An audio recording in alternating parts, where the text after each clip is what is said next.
Hai everyone, welcome back to my channel. And hari ini kita masih akan belajar tentang aljabar, tapi kita akan lebih fokus untuk perkalian aljabar.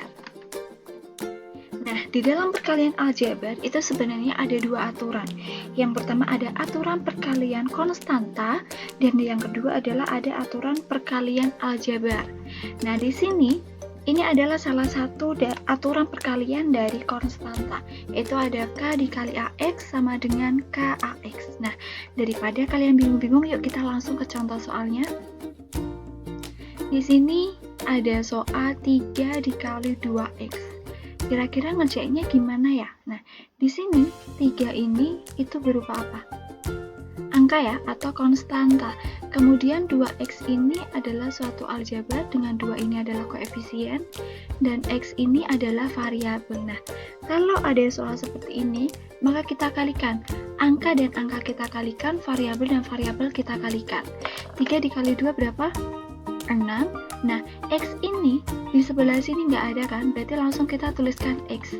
Maka hasil dari perkalian 3 dikali 2X yaitu 6X. Oke, lanjut ke contoh yang kedua. Di sini ada A dikalikan dengan 4A. Nah, tadi angka dikali angka, konstanta kali konstanta, atau variabel dikali variabel. Sekarang kita lihat di sini. Apakah dari A ini dia memiliki suatu koefisien? Ya, ada ya. Jadi kalau misalnya di sini nggak ada angka, sebenarnya dia ada angka 1. Maka angka 1 di sini kita kalikan dengan 4. Maka 1 dikali 4 hasilnya adalah 4. Nah, kemudian variabel dan variabelnya kita kalikan.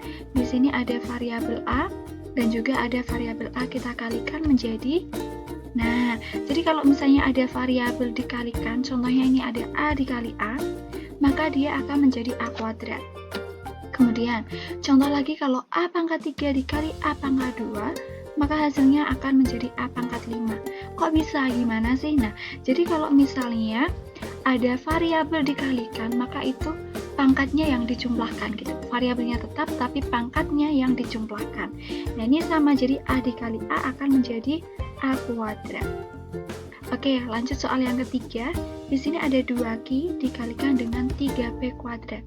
Tadi koefisien dikali koefisien, variabel dikalikan dengan variabel. 2 dikali 3, 6. Nah, di sini ada Q dikali P kuadrat. Apakah Q dan P kuadrat ini memiliki variabel yang sama? Ya, jawabannya adalah tidak ya, teman-teman. Nah, lalu bagaimana kita mengalihkan ini? Oke, kita lihat di catatan ini. Misalnya ada A dikali B, maka dia akan menjadi AB. Sama halnya dengan P dikali Q, maka dia akan menjadi PQ. Nah, di sini ada Q dikali P kuadrat, maka dia akan berubah menjadi apa? Akan menjadi Q P kuadrat. Begitu, teman-teman. Apakah paham? Bisa dipahami ya? Oke, next. Sekarang kita akan lanjut ke aturan perkalian konstanta yang kedua. Di sini ada K dikali AX plus minus B sama dengan K dikali AX plus minus KB. Ini harusnya plus minus ya, teman-teman. Nah, langsung kita ke contoh soal yang pertama. Ada 2 dikali X plus 1, maka hasilnya gimana? Ini harus kita kalikan pelangi. Depan dikali depan, depan dikali belakang. 2 kali X dulu, maka hasilnya 2X. Kemudian 2 dikali 1, maka hasilnya adalah plus 2. Masih easy ya. Lanjut ke soal yang kedua. Ada 5 dikali negatif 2Y dikurang 3. Maka mengerjakannya gimana? Yang pertama, depan dikali depan, berarti 5 dikalikan negatif 2Y. Berapa hasilnya? Negatif 10Y. Kemudian 5 dikali negatif 3, hasilnya adalah negatif 15. Oke, kita lanjut soal yang ketiga. Di sini ada 3 dikalikan dengan 2A kuadrat ditambah A ditambah 2. Maka kita masih pakai cara yang tadi ya, kita pakai cara pelangi. Depan kali depan dulu, berarti 3 dikali 2A kuadrat, maka hasilnya yaitu 6A kuadrat. 3 dikali A hasilnya positif 3A, dan 3 dikali 2 hasilnya adalah 6. Nah, gimana? Masih easy bukan? Oke, kita masuk ke aturan perkalian yang kedua, yaitu antar aljabar. Nah, di sini ada sebuah aturan yaitu X plus minus A dikalikan X plus minus B. Nah, kira-kira ini gimana ya ngerjainnya ya? Sebenarnya hampir sama dengan yang tadi, yaitu kita masih pakai sistem pelangi gitu ya, perkalian pelangi. Oke, kita langsung ke contoh soalnya. Di sini ada X plus 1 dikalikan dengan X plus 2. Cara mengerjakannya gimana? Yang pertama, kita kalikan depan dikali depan.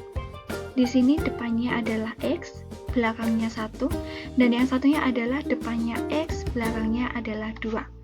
Berarti kalau depan dikali depan yaitu X kali X, hasilnya adalah X kuadrat. Yang kedua, depan dikali belakang.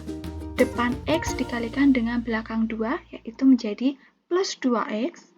Yang ketiga, belakang dikali depan, berarti 1 dikalikan dengan X, hasilnya adalah positif X. Dan yang terakhir, belakang dikali belakang, yaitu 1 dikalikan 2, hasilnya adalah positif 2. Nah, dari sini, ada nggak nih yang bisa disederhanakan menjadi satu variabel? Ada ya?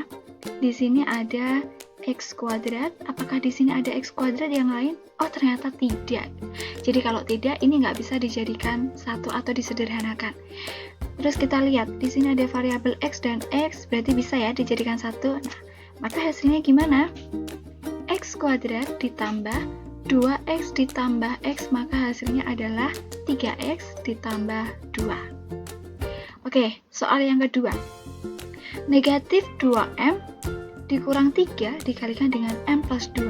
Sama halnya dengan yang tadi, yang pertama yaitu depan kali depan, berarti negatif 2M dikali M, maka hasilnya adalah negatif M kuadrat. Kemudian depan dikali belakang yaitu negatif 2M dikali positif 2, maka hasilnya adalah negatif 4M. Yang ketiga adalah belakang kali depan, negatif 3 dikali M, yaitu hasilnya negatif 3M. Dan yang terakhir adalah negatif 3 dikalikan dengan 2, maka hasilnya adalah negatif 6. Nah, ini hampir sama dengan soal yang pertama tadi, kita sederhanakan. Maka menjadi negatif 2M kuadrat dikurang negatif 4M, negatif 3M, maka menjadi negatif 7M, dikurang 6. Oke, soal yang terakhir, ada P plus 2 dikali dengan Q min 2. Maka kira-kira hasilnya gimana nih ya? Masih easy nggak ya? Oke, kita coba. P dikalikan Q, kita ingat tadi yang pertama ya, ada catatan tadi, maka akan menjadi PQ. Kemudian P dikali negatif 2, hasilnya adalah negatif 2P. Kemudian 2 dikali Q, hasilnya 2Q, positif. Dan yang terakhir adalah 2 dikali negatif 2, maka hasilnya adalah negatif 4. Nah, kita lihat di sini, apakah ini bisa disederhanakan, teman-teman? Tidak bisa ya, karena variabelnya semuanya berbeda.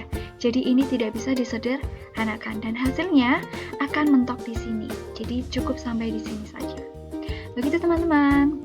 Oke, sekian video kali ini. Semoga bermanfaat bagi kalian. And yeah, thank you for watching and see you in the next video. Bye-bye.